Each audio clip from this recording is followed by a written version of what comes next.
Sorry, my last video cut off. I was talking about having 3, and then I added 4. So 3 and 4 equals 7. Good job. Now let's do another one. This time I think I'm going to roll the dice, and then I'll show it to you, and you can blurt what I have. Ooh, look at this one. 1, 2, 3, 4, 5, 6. Mirror words. There are 6 apples in a tree. Ooh. There are 5 apples on the ground.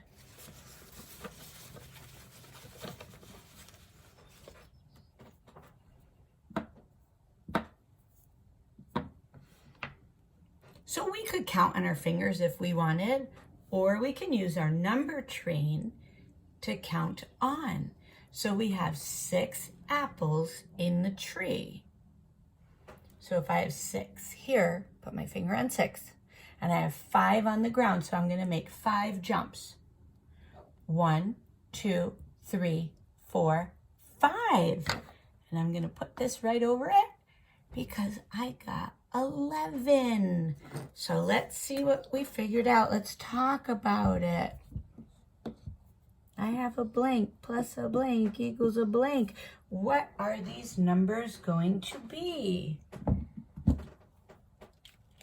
I have 6 apples in a tree, 5 apples on the ground.